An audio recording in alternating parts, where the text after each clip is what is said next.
Hello guys, welcome back to my channel. So guys finally वो दिन आ ही गया जिस दिन मैं अपनी पेस्टी के घर जा रही हूँ। ओह my God, I am to excited for this.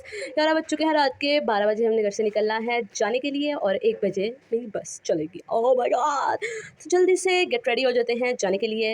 1 2 3 and guys here is my final look. यार थोड़ा मैंने कैजुअल ड्रेस पहना है बिकॉज रात का ट्रैवल है, तो सूट वूट पहनने की कोई ज़रूरत नहीं है, तो मैंने जस्ट ट्राउज़र पहन लिया और शर्ट पहन लिया।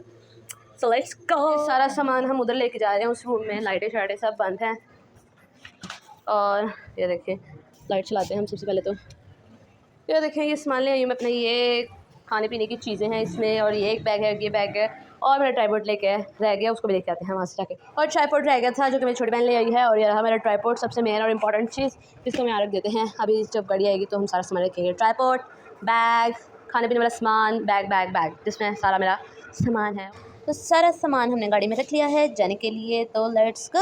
तो गाइस मैंने जाना था अपनी कज़न के साथ बिकॉज उसने भी जहाँ जाना था, मैंने भी वहीं पर जाना था। उसने अपनी यूनिवर्सिटी जाना था और मैंने अपनी फ्रेंड की तरफ जाना था। यहाँ हम चौक तक पहुँच चुके थे और पापा ड्राइवर अंकल से बात कर रहे थे कि मुझे कहाँ पर उतारना है ताकि कोई गलत जगह ना मैं उतर जो, कहीं से कहीं पर मैं पहुँची। इन गाड़ी में बैठते साथ ही मुझे नींद आ गई और आँख मेरी तब खुली जब स्टे हुआ, और स्टे हुआ था 3 से 4 घंटे के बाद, और सुबह के 4 बज रहे। स्टे के बाद ही मैंने नूडल्स खा लिए क्योंकि ट्रैवलिंग में नूडल्स इज यार परमानेंट यार, because we are Gen Z. Travelling में कुछ भी खाने का दिल नहीं करता, लेकिन नूडल्स खाने का तो वही सबका दिल करता है, इसलिए वो मैंने साथ रख लिए थे और वो मैंने खा लिए।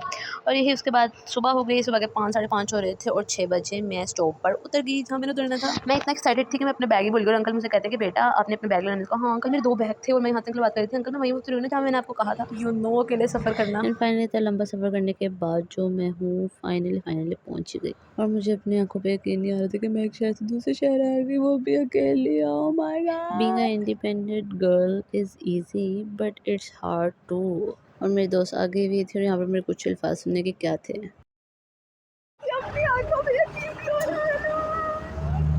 And that moment I can't believe in my eyes कि मैं सच में उसके शहर में आ चुकी हूँ। गई थी, मुझे यकीन नहीं आ रहा मैं तुमसे मिल चुकी हूँ। और यहाँ पे वो मुझे लेने आई थी। हम फाइनली घर पहुँच चुकी और मैं उसके घर पहुँच गई। फाइनली ख़त्म हो गया कि मैं फाइनली उसके घर पहुँच चुकी हूँ।